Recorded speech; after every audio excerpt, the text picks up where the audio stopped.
26. Blackmail. I had to push my client's doorbell a lot before I got any play on it. Finally, the door was opened by the tall, sunburned chauffeur. He was dressed in undershirt and pants and had a billiard cue in one fist. "What do you want?" he demanded. And then when he got another look at me, "It's you, is it? Well, what do you want?" "I want to see Mr. Wilson." "At 4 a.m? Go on with you." And he started to close the door. I put a foot against it. He looked from my foot to my face, hefted the billiard cue, and asked, "You after getting your kneecap cracked?" "I'm not playing," I insisted. "I got to see the old man. Tell him." "I don't have to tell him. He told me no later than this afternoon that if you come around, he didn't want to see you." "Yeah?"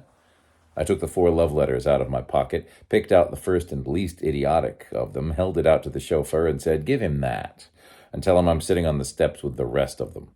Tell him I'll sit here 5 minutes, and then carry the rest of them to Tommy Robbins of the Consolidated Press." The chauffeur scowled at the letter, said to hell with Tommy Robbins and his blind aunt, took the letter and closed the door. 4 minutes later, he opened the door again and said, "Inside, you." I followed him upstairs to old Elihu's bedroom. My client sat up in bed with his love letter crushed in one round pink fist, its envelope in the other. His short white hair bristled. His round eyes were as much red as blue. The parallel lines of his mouth and chin almost touched. He was in a lovely humor. As soon as he saw me, he shouted, "So, after all your brave talking, you had to come back to the old pirate to have your neck saved, did you?" I said I didn't anything of the sort. I said if he was going to talk like a sap, he had to lower his voice so the people in Los Angeles wouldn't learn what a sap he was. The old boy let his voice out another notch, bellowing, "Because you've stolen a letter or two that don't belong to you, you needn't think you—" I put fingers in my ears. They didn't shut out the noise, but they insulted him into cutting the bellowing short. I took the fingers out and said, "Send the flunky away so we can talk. You won't need him. I'm not going to hurt you." He said, "Get out," to the chauffeur. The chauffeur, looking at me without fondness, left us, closing the door. Old Elihu gave me the rush act, demanding that I surrender the rest of the letters immediately, wanting to know loudly and profanely where I'd got them, what was I doing with them, threatening me with this, that, and the other, but mostly just cursing me. I didn't surrender the letters. I said I took them from the man you hired to recover them. A tough break for you that he had to kill the girl. Enough red went out of the old man's face to leave it normally pink. He worked his lips over his teeth, screwed up his eyes at me, and said, "Is that the way you're going to play it?" His voice came comparatively quiet from his chest. He had settled down to fight. I pulled a chair over beside the bed, sat down, put as much amusement as I could in a grin, and said, "That's one way." He watched me, working his lips, saying nothing. I said, "You're the damnedest client I ever had. What do? You hire me to clean town, change your mind, run out on me, work against me until I begin to look like a winner, then get on the fence. And now when you think I'm licked again, you don't even want to let me in the house. Lucky for me, I happened to run across those letters." He said, "Blackmail." I laughed and said, "Listen, who's naming it? All right, call it that." I tapped the edge of the bed with a forefinger. "I'm not licked, old top. I've won. You came crying to me that some naughty men had taken your little city away from you. Pete the Finn, Lou Yard, Whisper Thaler, and Noonan. Where are they now? Yard died Tuesday morning, Noonan the same night, Whisper Wednesday morning, and the Finn a little while ago. I'm giving your city back to you whether you want it or not. If that's blackmail, okay. Now here's what you're going to do. You're going to get hold of your mayor. I suppose the lousy village has got one. And you and he are going to phone the governor. Keep still till I get through. You're going to tell the governor that your city police have got out of hand, what with bootleggers sworn in as officers and so on. You're going to ask him for help. The National Guard would be best.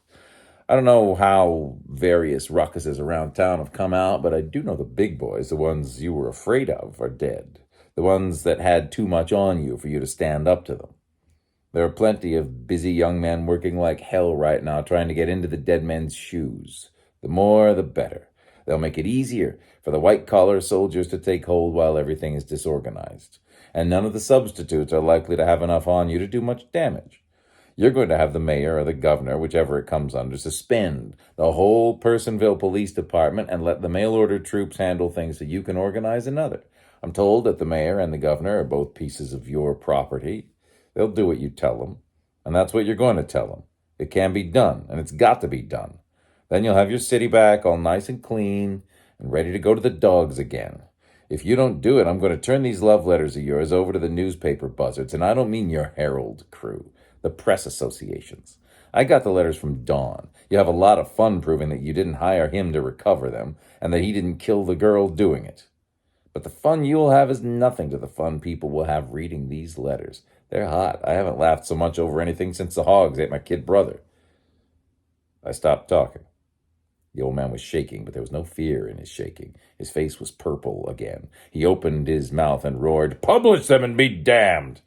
I took them out of my pocket, dropped them on his bed, got up from my chair, put on my hat, and said I'd give my right leg to be able to believe that the girl was killed by somebody you sent to get the letters. By God, I'd like to top off the job by sending you to the gallows. He didn't touch the letters. He said, "You told me the truth about Dollar and Pete?" "Yeah, but what difference does it make? You'll only be pushed around by somebody else." He threw the bedclothes aside and swung his stocky, pajamaed legs and pink feet over the edge of the bed. "Have you got the guts," he barked, "to take the job I offered you once before, chief of police?"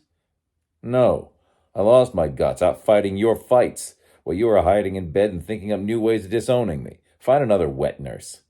He glared at me. Then shrewd wrinkles came around his eyes. He nodded his old head and said, "You're afraid to take the job. So you did kill the girl?"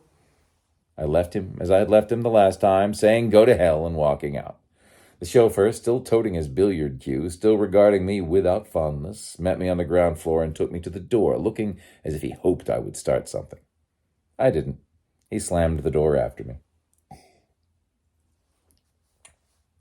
The street was gray with the beginning of daylight. Up the street, a black coupe stood under some trees. I couldn't see if anyone was in it.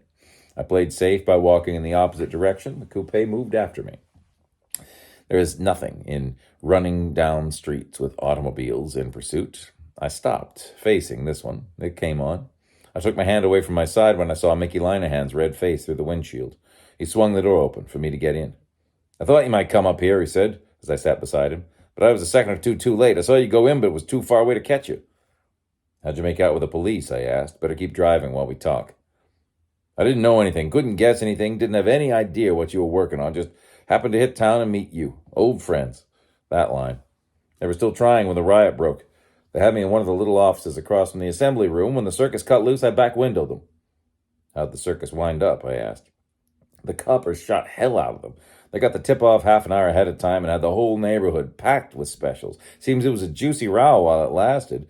No duck soup for the coppers at that. Whispers mob, I hear." "Yeah. Reno and Pete the Finn tangled tonight. Hear anything about it?"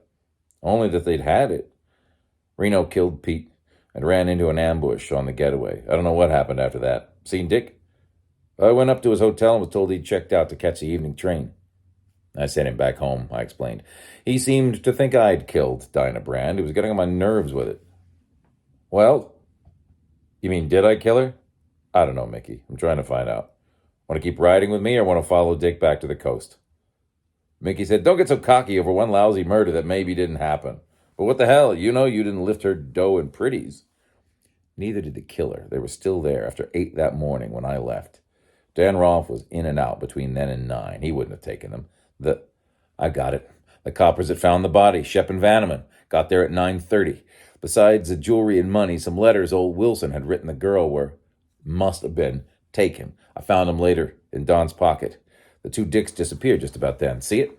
When Shep and Vanneman found the girl dead, they looted the joint before they turned in the alarm.